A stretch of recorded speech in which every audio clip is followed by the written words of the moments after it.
in my head is a rhythm of love. You be the food of the soul, but they make me happy. You be the reason why we laugh, the reason why we cry, the reason why we live, the reason why we die.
Everybody thinks about you.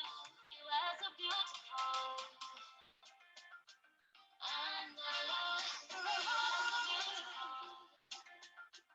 And I love you. You are so beautiful. And I love you. You are so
Hello, everyone. Once again, we are delighted to have you on board for this mentorship program. We believe that your day has been good. Not as many of us have connected as in the previous session, but we hope that in the course of the program, a lot more people are going to connect. Before we hook up with our list of experts to inspire us for the day, I would love us to quickly have a quick poll.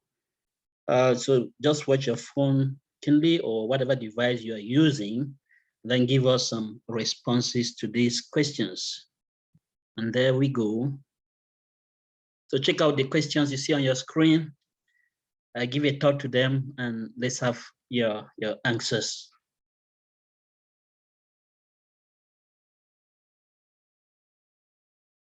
While doing this, we'll be hoping to have a few more people on board.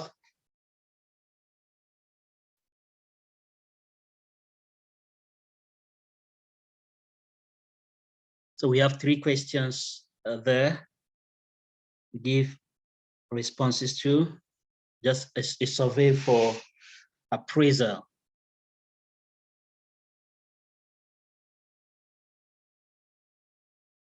Yeah, we have some participation. So far, 2 people have responded. We are still waiting for a few more responses. Then we can look at the feedback from the survey and get started with the mentorship program.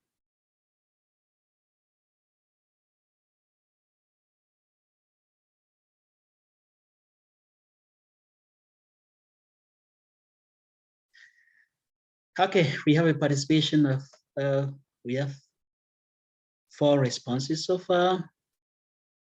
4 responses, maybe we wait for one more, and then we push on, or maybe let's just end it at this point and move on. Yeah, we have one more. So let's look at how the results are. We've had 7 responses. That's a good participation rate. So let's look at the results.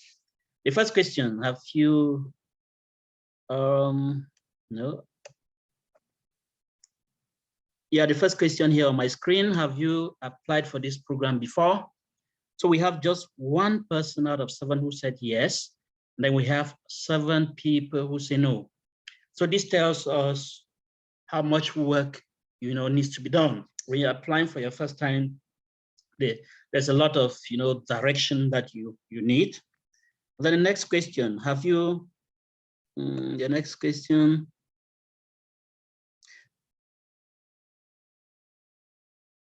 have you applied for any other scholarship before? Yeah, we have 3 people who say yes, and then 4 people who said no. Then the last one: how long have you been working? A lot of people here have been working for 5 years. Yeah, the more, when you have some level of experience, it also adds to this program, though that's not really a requirement. There's another poll we share a little bit later in the course. There's another poll we share a little bit later in the course of the day. So at this point, I'm going to stop sharing the polls, and then we get into the program. So once again, you're welcome to this dedicated mentorship session. We know this program is one of the most selective programs because it requires those with a master's degree. It requires those who are into a PhD program. And when you look at our pool of people, there are very few people who occupy that top. My name again is Akaba James. I serve as the country director of Open Dreams. I'm speaking to you currently from Washington, DC. So we are privileged to have one of the most inspiring alums, Dr. Lilian Atanga. She's been, bustling with a lot, to inspire us for this session. So without much talk, let me pass everything over to Dr. Lilian Atanga. Over to you, Doctor.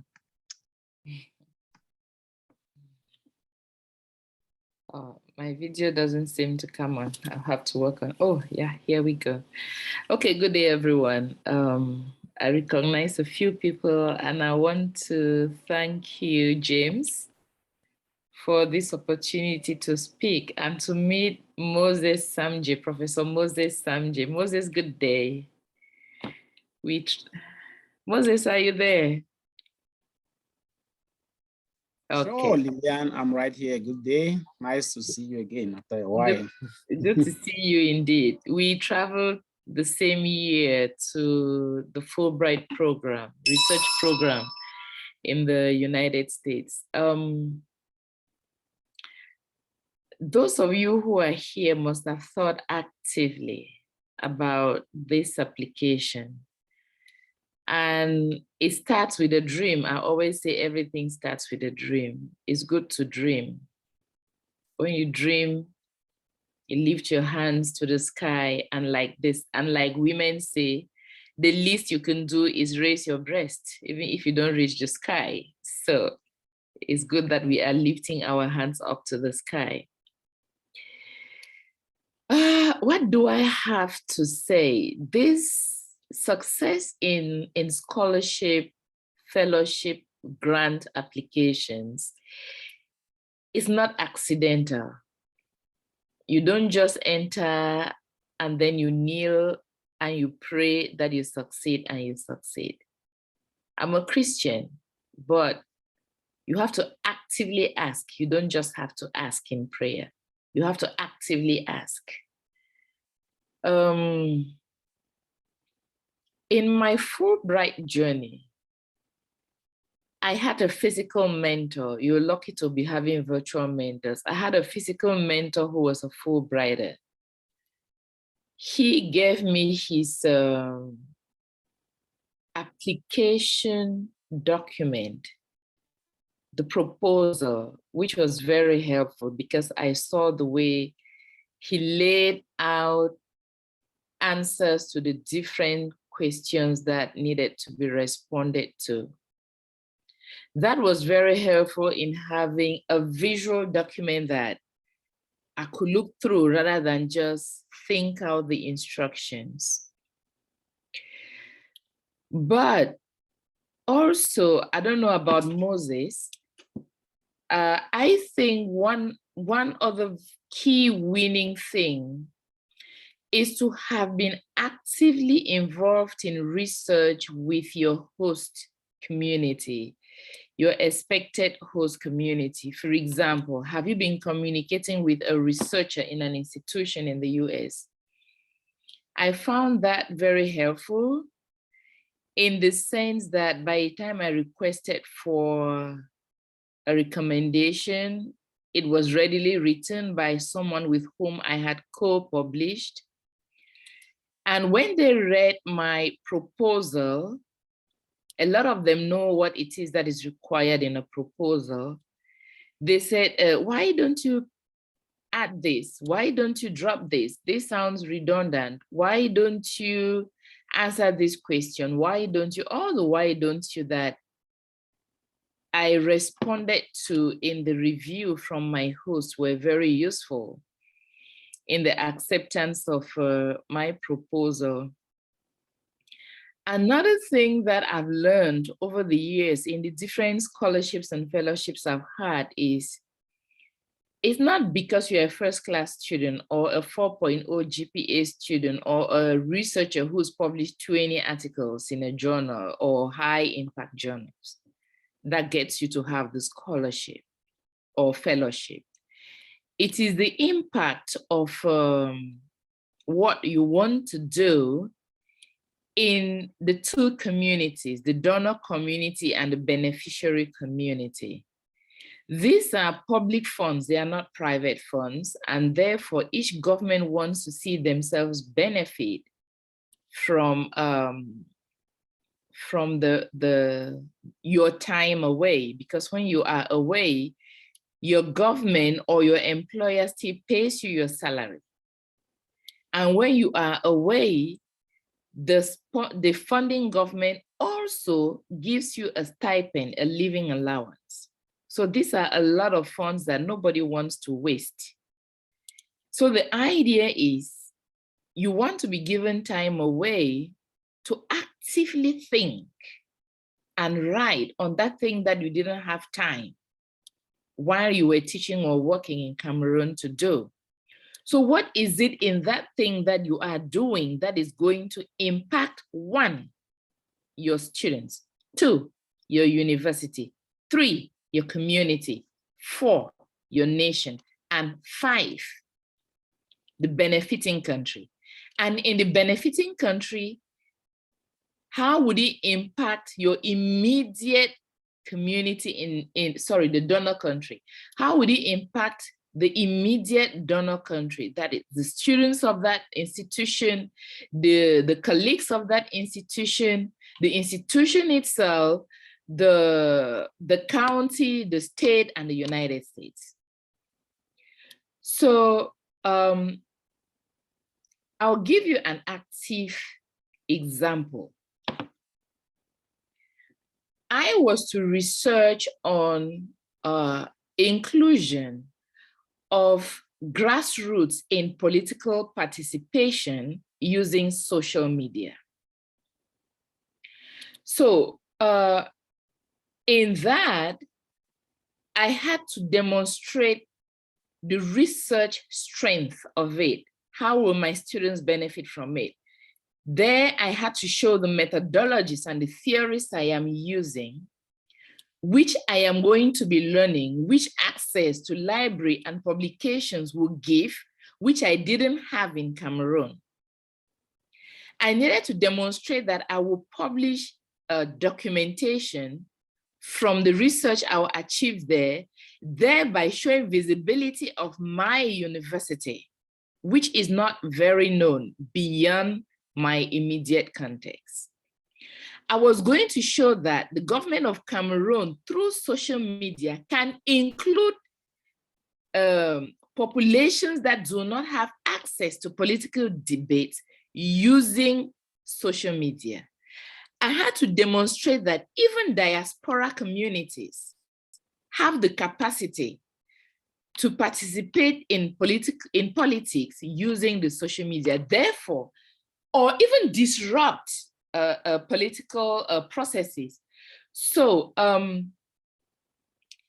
in all of that, my government could benefit from this knowledge to know how they plan political inclusion of grassroots communities or communities that do not have access to political participation, because previously it was top-down political participation with politicians telling people what they want people to hear, but with social media giving people the opportunity to talk back to power. Based on that, I took those experiences to my community in the United States, did presentations in my university, showing how it happens in my own community, and then learning from how they do it. And it so happens that my research was done at the time that Donald Trump was campaigning for presidency, second term. And social media was such a big weapon. So I then had the opportunity of looking at how Americans use social media for political participation.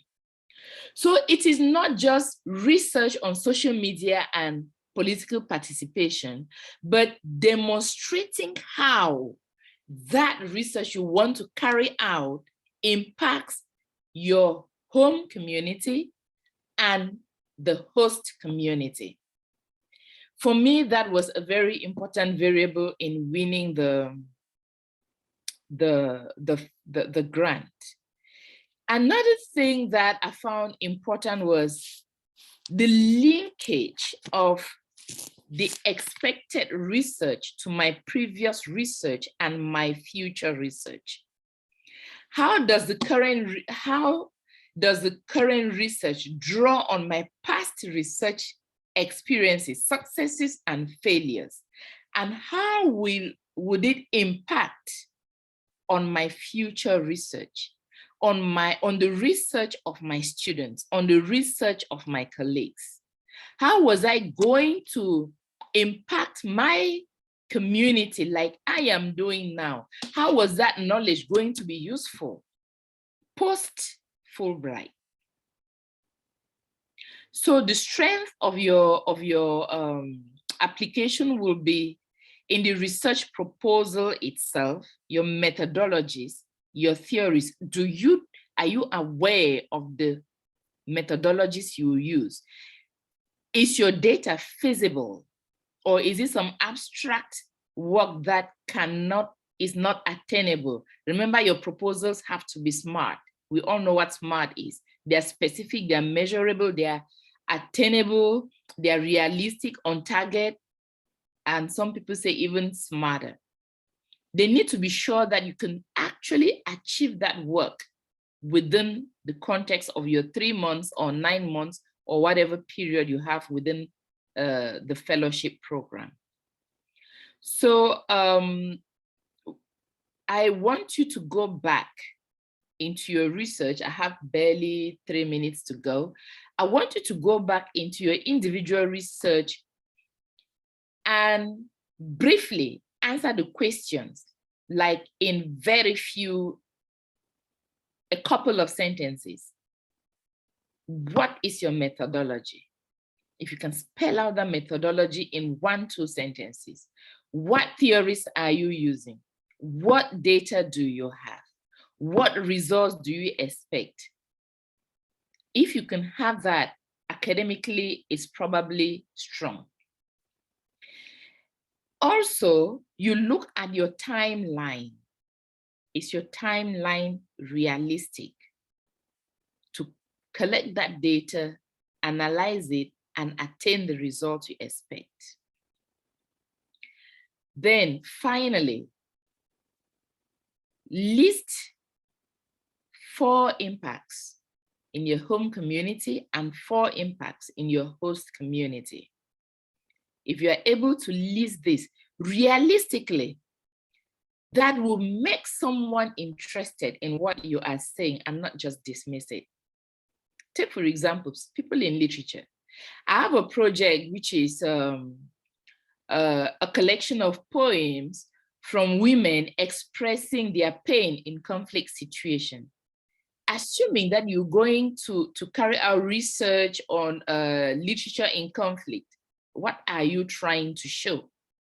You have to show all of those things. So I think I'll stop here now. And if Mr. Akaba will permit me, I can take just 2 questions quickly. We are delighted to have you take questions. Yeah, 1 question per person, not 2 questions per person, 1 question per person, and very quickly, please. I have a meeting in 3 minutes, so I'm just hurrying to leave.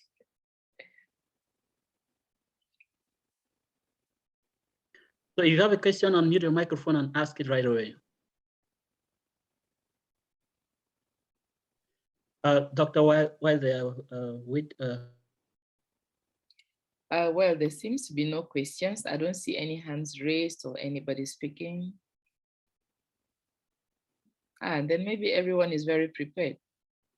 Or are you still assessing the things I say you should assess?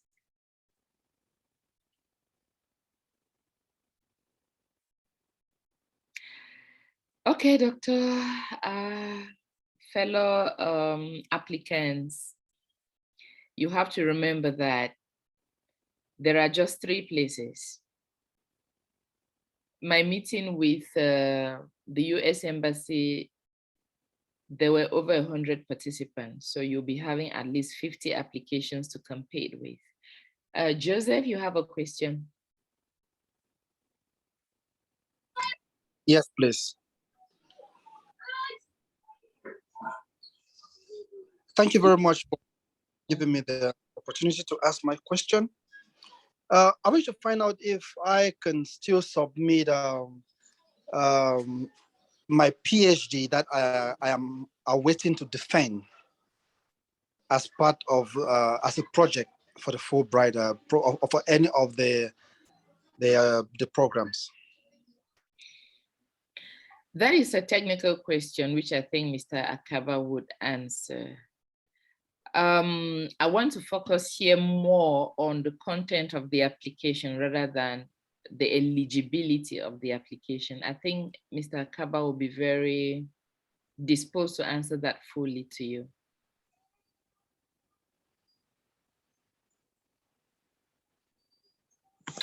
Any final question? Okay, Mr. Akaba, thank you so much. And thank you everyone for listening to me.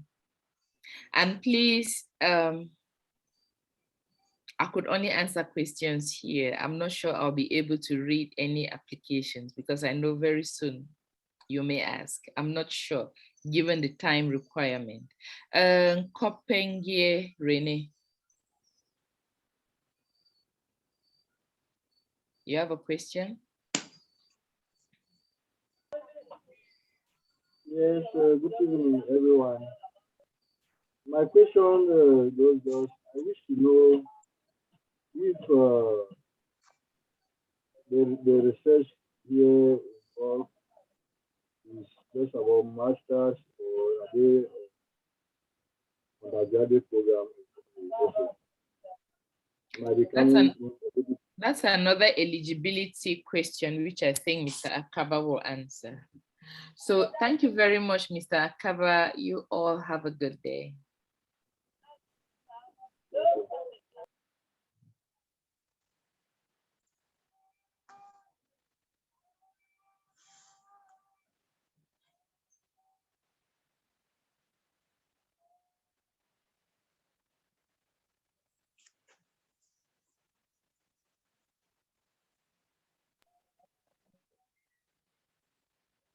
Mr. Akaba doesn't seem to be around. While we wait for him, maybe Professor Samji can say something. Hello. Yeah.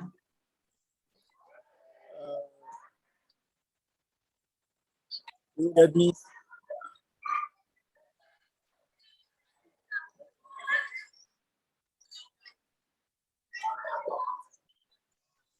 Do you listen? Do you hear me well? Hello, Joseph. We can get you very well.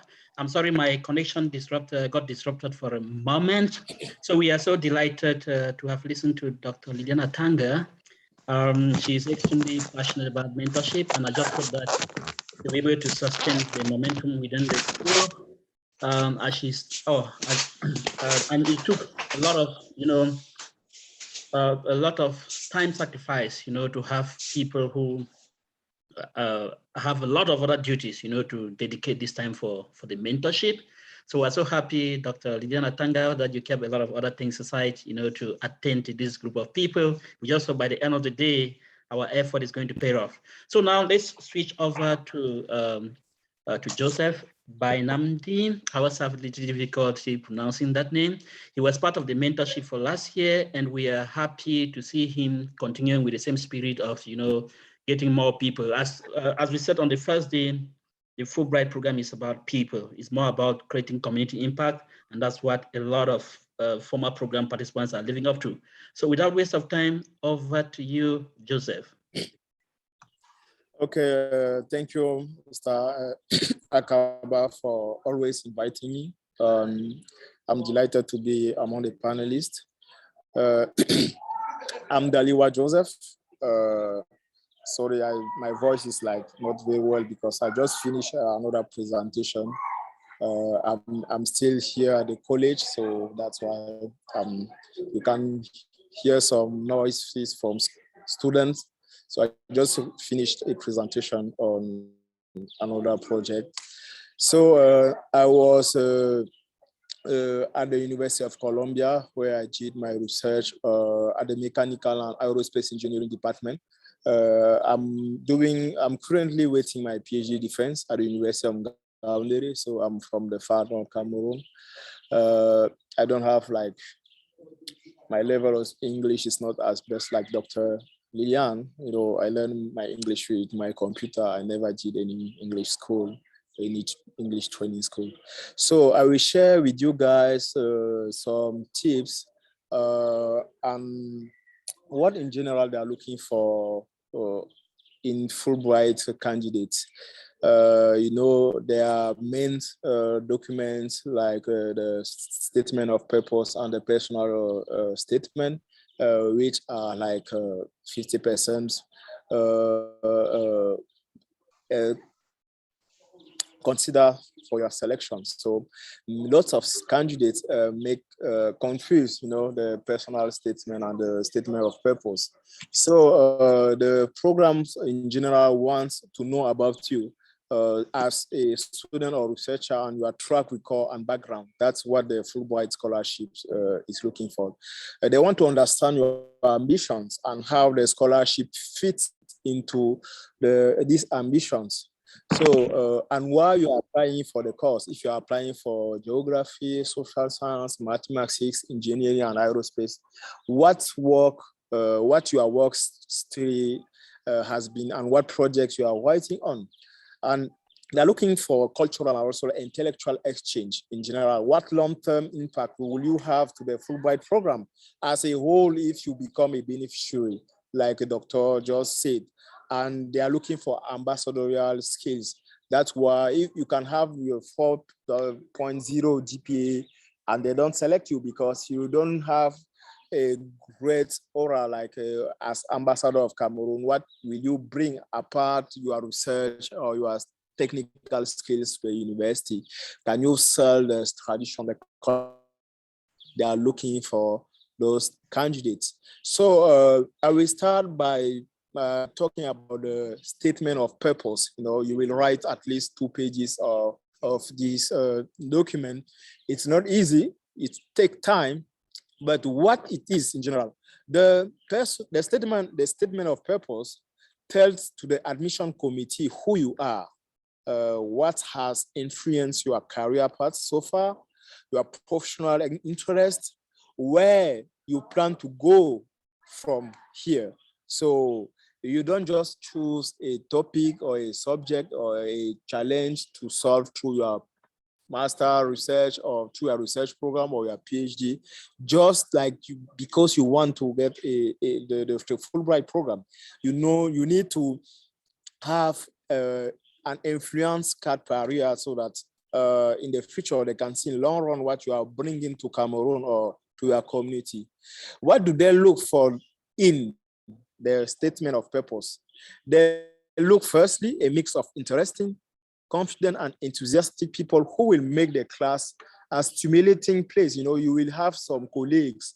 If like me, I was in the lab with Chinese, with people from Taiwan and sometimes from India. So they're looking for what you will bring in the team. So what are you bringing there as, are you an interesting and confident researcher or a student? They're looking for it. They're looking also for academic achievements and good test scores. You know, for sure you will, if you are going to the next stage, you will take like the TOEFL and GRE test. They are looking for good grades. So if you have already good academic grades, is already an advantage. They're looking for honest people. You know, you can't lie when you are applying for a Fulbright, because you know they have experts who will cross-check everything, and they will know if you are on any topic, on any background, science, literature, art.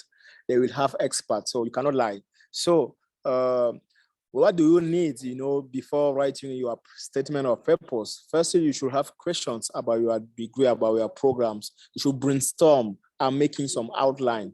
So you will have to write an introduction, writing body paragraphs, or writing a conclusion. And after it, you will revise the essay or the final draft. That's why you should, at the end of the program or at the end of your application, you should share your application with other friends or with other lecturers or other PhD candidates in other domains so that they can review and give their thoughts. So what is required in the statement of purpose? Your grades, course taken, academic honors. That's what you will share and through your statements and paragraphs. They are looking for what is required. They are also looking for research experience through your school paper published, if you are published paper, internship or work experience. So during your graduate or research or your graduate studies, you might have had some experiences through internship. They want to see and they want to read about it. They want to read about your extracurricular activities in your communities and schools. They don't only need someone very good only at in mathematics, in science, in history. They want also to have some potential candidates who are implementing great projects through communities, development programs within the various communities. So that's what you should have in your statement of purpose. Saying that, I will start the next point, which is the personal statement. You will have like a 1 page or 2 page of personal statements. In general, the personal statement concerns you and should answer the following questions: who you are. Who you are. Are you a PhD student? Are you a professional? Are you who you are? What do you want to do if you apply for the Fulbright? What do you want to do with that? So that's the answer of the personal statement. The long-term goal, SMART, like my former president, my former panelist. You should share your personal stories, background, motivation, and what skills will you bring to the Fulbright program. You know, they also they're looking for someone who will bring some assets, some new things, some new competencies, skills. So what are your stories? What is your background? What motivates you to apply for the personal statement? So if you want to have a good personal statement, you should firstly write it as excellent. So since you started the university, what did you do? That's the story. You should have it. You should write, it should be like, how do we call it? Tenacity and endurance in spite of hardship. You should share it. You should share your personal passions as evidence volunteerism, informal studies focus. You should have creative goal that you have evidence for sure, and enabling life circumstances. So, and personal initiative that enables your projects and goals. For those who are in research, I will try to share with you here at the third point, a research proposal flow, that, you are lucky, not, I won't say you are lucky, but if you follow these steps, for sure, you have at least advantages to have a great research proposal.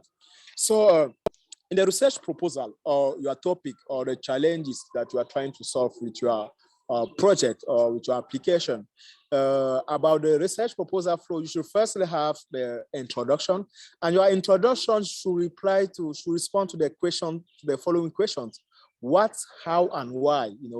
What are you working on? How do you do it? And why are you making it?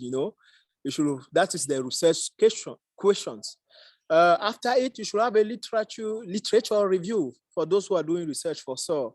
Why and how, literature on topic, literature on the methods you are using, theoretical approach. And the third point, you have methodology, how. So the methodology, research design, research procedures, kind of data that you are using. The fourth point, preliminary data. Have you evidence of importance on the data you working on? Do you know the weakness of those data and the conclusion for sure? What, how, and why? So what is your contribution? That's the last point. So the importance of your programs, the importance of your project. So I will resume my research narrative by sharing those tips. You should have a hook that catches the reader's attention. You should have a clear statement of the program and research questions, very clear. You should have a justification of the literature. What ideas are you building on, and what type of contribution will you make to it? What does your project matter? A discussion about your chosen methodology. In any domain, there is always methodologies that we follow. What methodology are you using? Are there through qualitative or quantitative data collection analysis? So you should have those different time. Well, the last tips I will leave you guys is give yourself time, work. You will have many drafts, maybe 10 drafts. Share with some mentors who are available. Try to work on the questions very well. If you have many friends, give them so that they can cross-check and proofread your work. Every word are precious. Don't write the same thing, because sometimes you write the same statement in your personal statement and the statement of purpose. Don't do that. No duplication of information. If something is already captured elsewhere in your application, please do not waste time, space, including it again. Absolutely no grammars and spelling mistakes allowed. So that will be my last word. Thank you. That was very brilliant, Joseph. We are happy the way you've passionately presented the process. We hope that we are taking down our notes, we are re-strategizing, we are harnessing the content that is pouring in, to submit applications like seasoned people. We know that in a football match, when you see teams that play football a lot, they do constant practice. Every day they are on it. They explore all avenues. That's how they perform in football. So it's the same thing we are doing in this mentorship process. At this moment, we'll open up to questions, maybe 1 or 2 questions. Do you have any question for Joseph? If you have a question, please you unmute your microphone and then you ask a question. Let me ask Dr. Joseph Ballon, your hand was up. Unfortunately, my connection did not allow me to see it. I don't know, does your question apply to Joseph? Please, over to you. Your microphone is not muted. We can get you talking, but the microphone is not muted. All right. Hello, everyone. Thank you very much. I asked the question earlier, and the former because I joined the meeting some few minutes later, so I'm sorry about that. And then she said, my question should be directed to you, and what really scientific and technical. I'm so interested in the motivation statement. Just having two statements, it can be confusing, but I like how he broke it down. It's really digestible. Where I got a little worried was him saying every word matters. Like we should take care of our grammar, our spelling, and our vocabulary. So it means we have to be very meticulous, and it's like we are competing with thousands of people out there. So, and then this is a little scary too, and it might push some people who have been average to go like hide in the back seat. But I think it should be a motivation. Joseph, thank you very much. I feel different listening to you, and I really appreciate your level of English language, owing to the fact that you haven't attended a formal English lesson. Man, kudos. Thank you very much.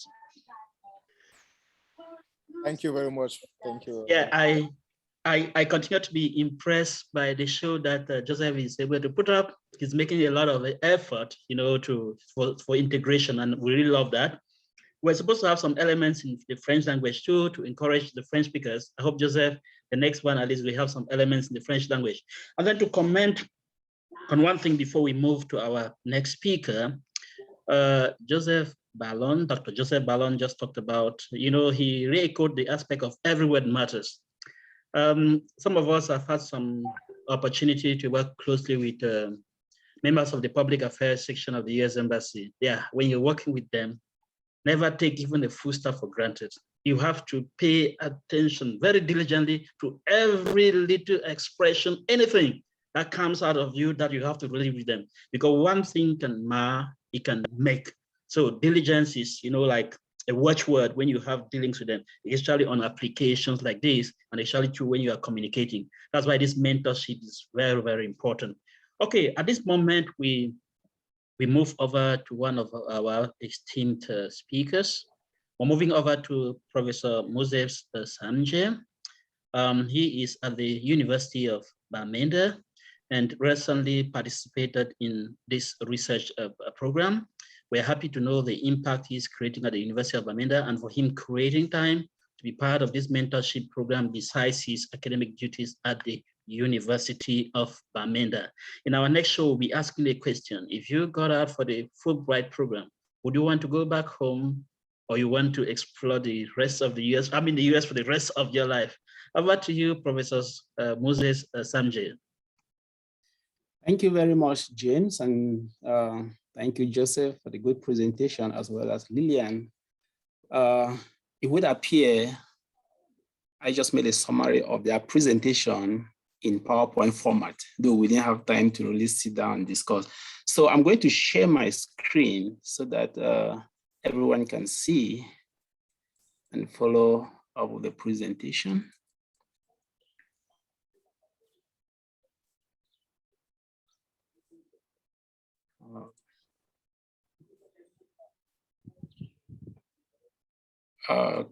I don't know if we can all see the screen share. Yes, I can see it from my end. I believe same with everybody else. Okay, I guess everyone else. So I'll be discussing on the Fulbright African Research Scholar Program grant opportunity. As earlier mentioned, Joseph has spoken a lot, as well as Lillian. It will appear I just did the compilation. The first thing is to understand what the Fulbright program is all about. It's not just about going to study in the USA or going to conduct research there or to have a teaching opportunity. This is a program that is intended to build mutual understanding between nations. So we call it an exchange program. It's not about you going to sap the US economy or US wealth and bring it back to Cameroon or any other country that you might be coming from. It's for you to showcase your culture in the USA and also pick up something from the USA and bring it back to Cameroon. So the main goal of this program is to build mutual understanding between nations. And in this case, we're talking about Cameroon and the USA, as well as advancing knowledge through research, through teaching. And the end point is that life should be improved around the world. So the first question we ask is, are you qualified? I guess we've received this question after the first speaker. For today, James dedicated today for people who have at least a master's degree or the terminal degree, that is a PhD. And this is called the Fulbright African Research Scholar Program or the Fulbright Visiting Scholar Program. These two terms are used interchangeably. So for you to qualify to apply, you must hold at least an MA or MSc or a PhD degree. And we're talking about Cameroonian. So in this case, you must be a Cameroonian citizen. And one of the things that you have to be proficient in English. You should be able to communicate. You should be fluent in this language because that is the main language that is used in the USA. So I will now talk about the content of the complete application package. Again, Joseph mentioned this and Lillian also discussed part of this earlier. So you have the application form. I guess we're all aware of this form, which is got online. You have the project proposal. This is very, very important. And this is where the cash is. You have to, in a 5-page document, be able to convince the reviewer that you are supposed to or you deserve to go to the USA for this particular program. Bibliography references is part of the project proposal, and you must develop a very strong curriculum vitae. It's not all about the GPA, as earlier mentioned again. It's about other aspects of life, your impact in the community, and all of that counts. And I must say that even if you are pre-selected or after a pre-selection during the oral phase or the interview, these are some of the things they want you to talk about. And of course, letters of recommendation, and if it's possible, and for me, I don't think it's not really required. I think it's a bonus or a bone to your application if you are able to secure a letter of invitation. This is nothing more to talk about. This is the application package or the application page. You go there, get all the information, you log in, you create an account. I guess we know that.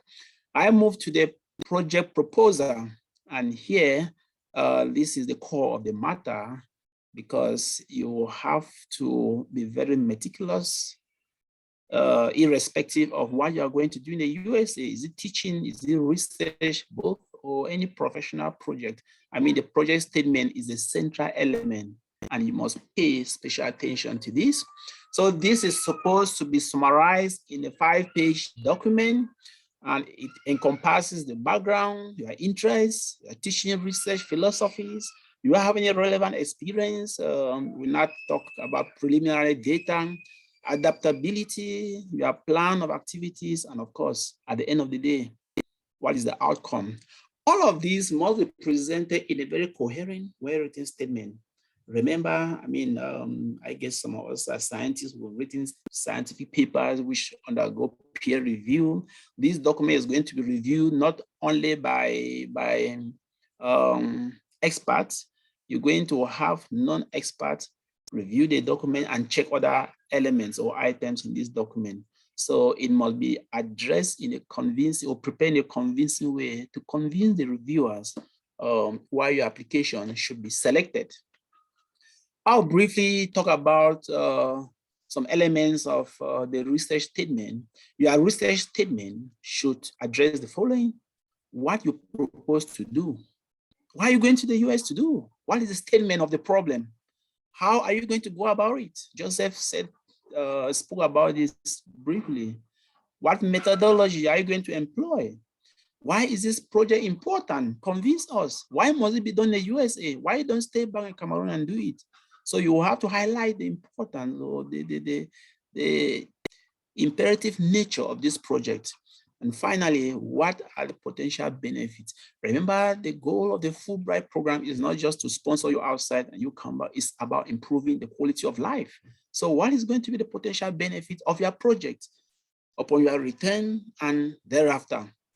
So what you propose to do, we have two branches here. Some are applying for teaching. If you are going for the teaching field, you must describe what courses you propose to teach. You must have a clearly written outline of your teaching activities. If you are going for research, it's very obvious. You must explain and describe in easy, comprehensible language the objectives, the academic and professional context of the project, and of course, your relevant experience. You must have some background information or background knowledge or training. How you propose to do it? Teaching. What have you taught? Convince the people. I've been a teacher. I've been teaching this. How have you been teaching? What are your involvement? Are you involved in some curriculum design or curriculum development? It should be very clear.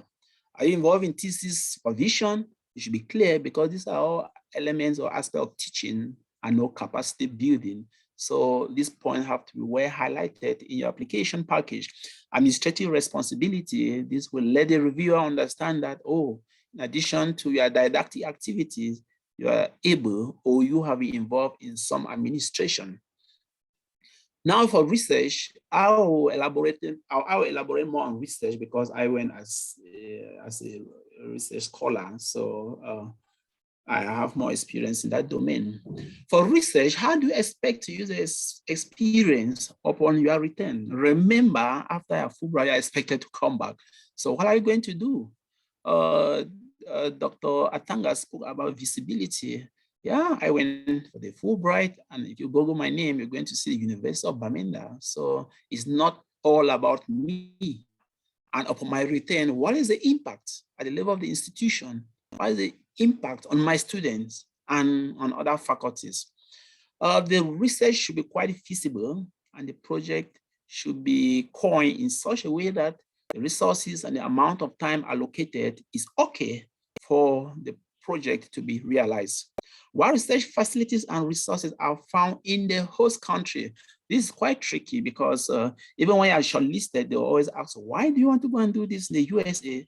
You convince the panelists that we are coming from a resource limited country, and based on this project, it's near impossible for this to be done. And therefore, you must identify some core facilities or resources in the host country. And in this context, when I talk about the United States of America, you should let the people know that without you going, this work can be done. Of course, you have explained the importance of this project. The next point is, how could local political cultural issues impact your work? Remember, we're talking about an exchange program. It's not all about research. It's not all about teaching. In the USA, you are expected to attend enrichment seminars. And of course, wherever you must lift up the flag of your country, you are expected to do so, so as to develop this mutual understanding between the people of the USA and their home country. Okay, so why the project is important? For research, why does it need to be done? I think I've said that already. What significance does it hold for your discipline, your development, the host country's benefits?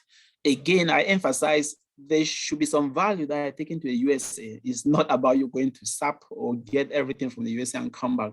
You must project, you must indicate how the United States will benefit in one way or the other. I don't know, but it has to come out clearly in your statement of the problem. And of course, the expected outcome upon your return. So another key element is how the results be disseminated. I'll talk more about that. Okay, Joseph briefly mentioned this. I think I'm kind of repeating, but in a presentation manner for everyone to see. Your title must be captivating, must communicate the message. For example, this was my title, Pharmacological Characterization of Glutamic-gated Chloride Channels from Filarial Nematodes as Potential Drug Targets. For non-scientists, this sound, mean nothing. But here we're simply trying to identify some drug targets and therefore contribute to the eradication of filarial infection. So for the background, how big is the problem is always very important. And at times when you're before the panel, you might not have up to 50% of the panelists who are expert in your field. So you have to discuss the problem and show how big the problem is in the layman's language. How big is the problem? What is known and what are the gaps? In my case, I'm talking about some drugs which are in circulation, but these drugs are not very effective. They're resistant, and therefore there's need to generate a new class of drugs that can be used for treatment. So this must come out very clearly, your background. And then, of course, you move to the objectives where you have to state the main objective in general terms and then be very specific. Number one, what am I going to do? Number two, number three, I'm going to identify targets. I'm going to clone those genes. I'm going to examine the pharmacological properties. I mean, the story should flow so that your main objectives are addressed. Then for the methodology, you must put this in detail, explain each of the method that you're going to employ. This is also to assess your mastery of what you anticipate to do while there. What is the significance of your work? Now for us in the biomedical field, we say the attainment of health in the Millennium Development Goals is fraught by neglected tropical diseases. So there's need for all of this, all of that, all of that. It must be clearly stated in your project. And for evaluation, what are the expected outcomes? This should tie with your objectives. And how are you going to do dissemination of your findings? You should talk about publications and about how many papers do you envisage to publish? What about dissemination through seminars and all of that? Point 6 is about justification for residence in the USA. Why must you go to the USA to do this work?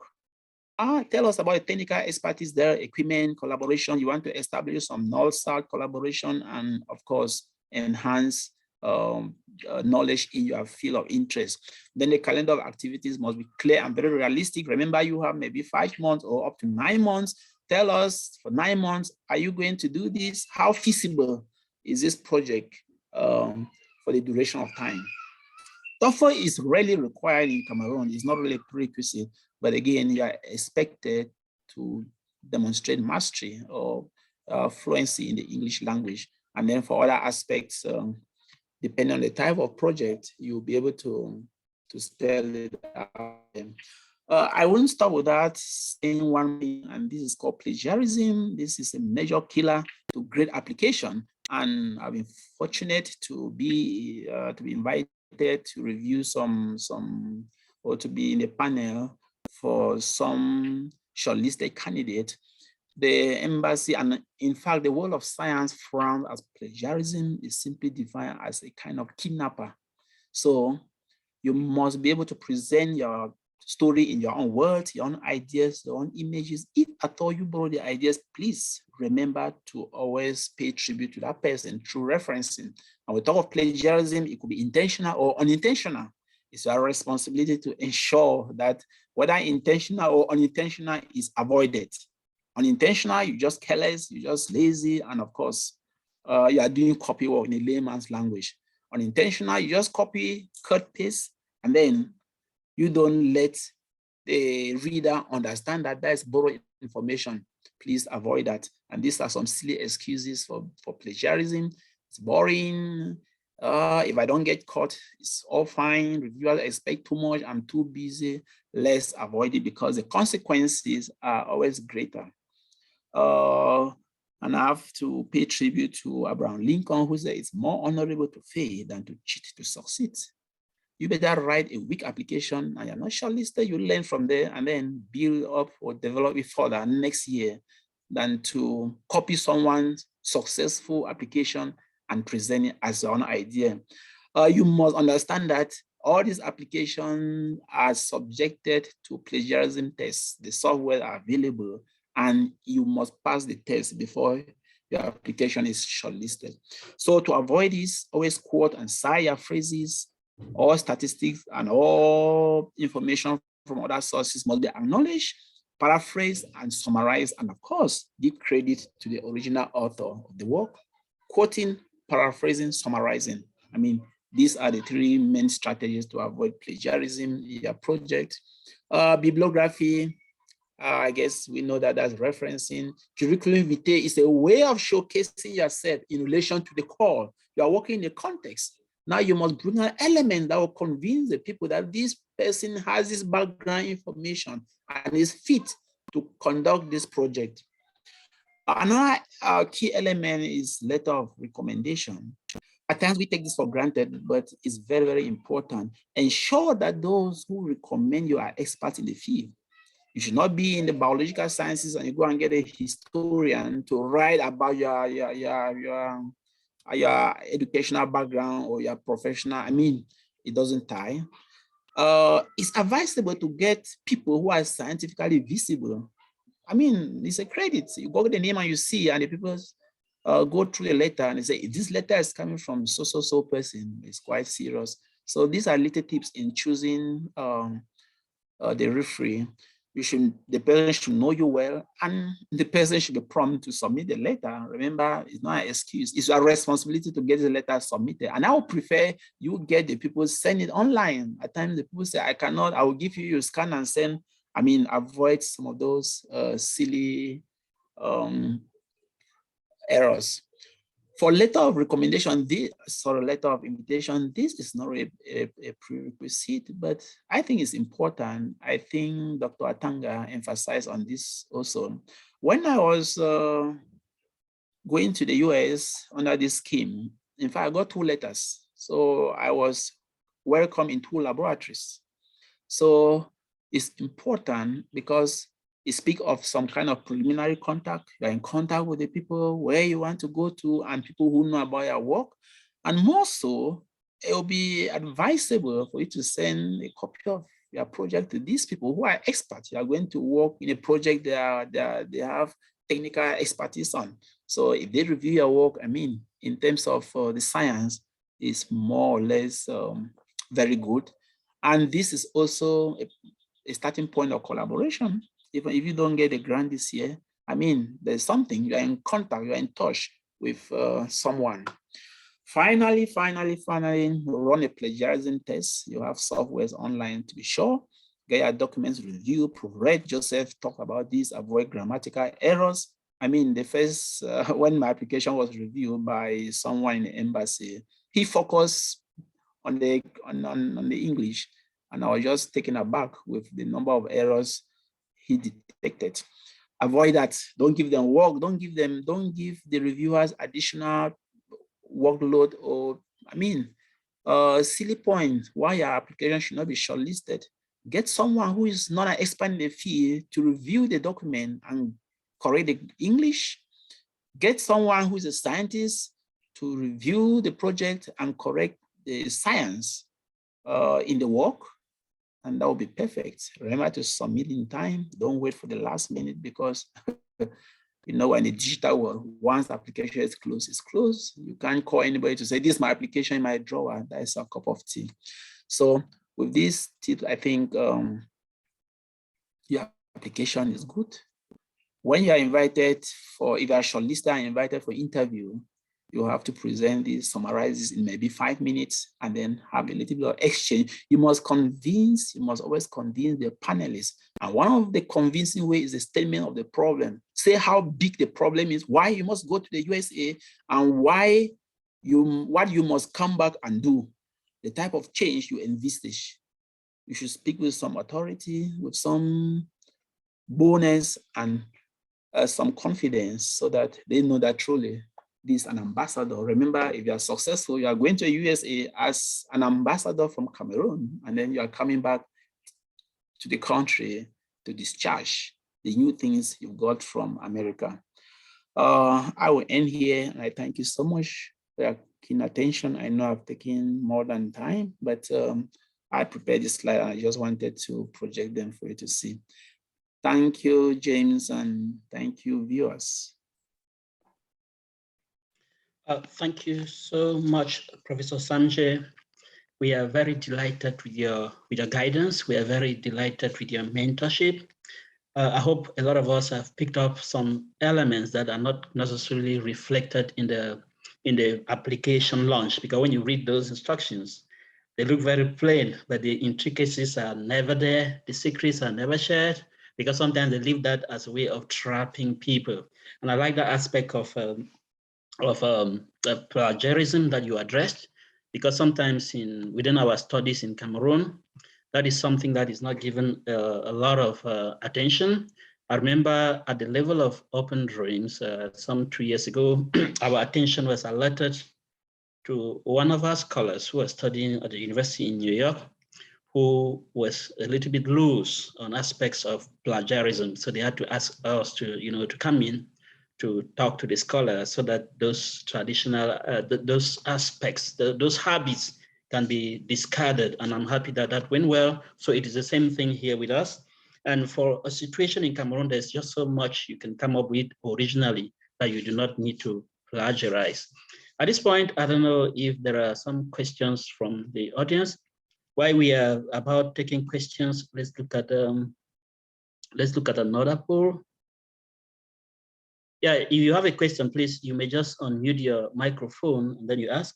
We have just maybe some five minutes to go. Any question from the audience?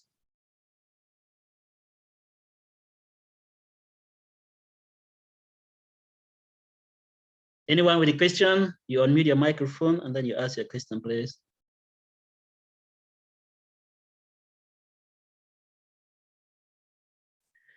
Okay, while we're waiting for somebody to ask a question, let's look at this. Let's respond to those. Look at your screen now and give us an answer. What is your most compelling reason for desiring this program? Do you just want to travel to the US for the first time? Do you want an international education to boost your profile? Because with an international education, you are exposed to so many international jobs. Do you just want to be a Fulbrighter because there's a lot of prestige that goes with it? This is one of the best programs that the US government offers to international students. And you have that opportunity to network and connect with a lot of people. Or you just want an opportunity to accelerate your academic growth, because sometimes you can spend 7 years in Cameroon struggling to get a PhD. But when you're out of the country, 3 years, 4 years, you hold your PhD without stress. We know our country very well.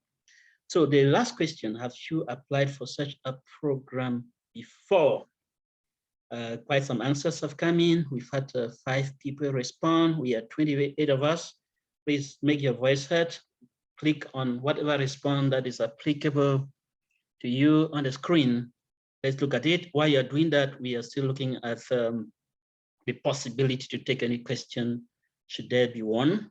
And we are declaring, or we want to make this weekend a Fulbright weekend. What essentially that means is that keep a lot of other things aside and focus on your Fulbright application. It may take you 1 day, 2 days, 3 days to change the rest of your life. There's nobody, like they say in church, who participates in this Fulbright program and remains the same.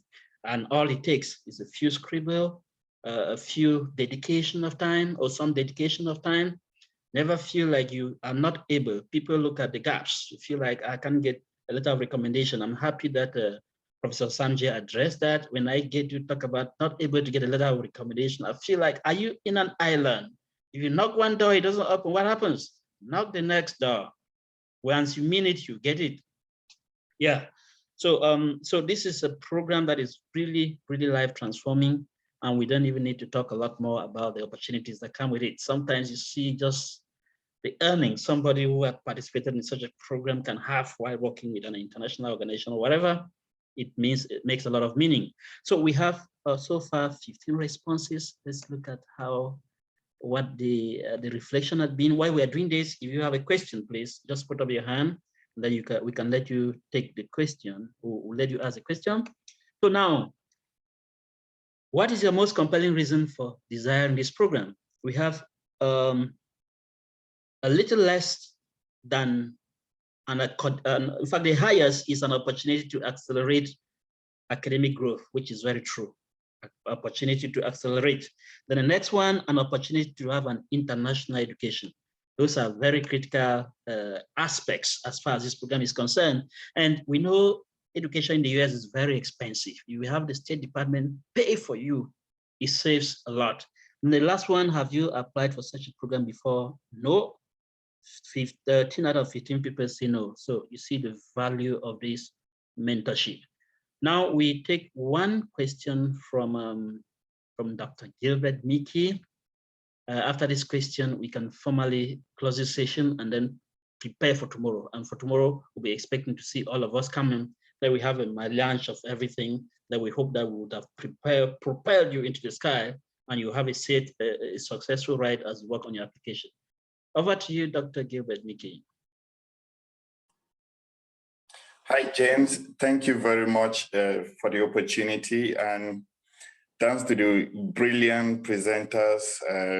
Prof, your presentation is so amazing. Thank you very much. My question pertains to the value of this opportunity.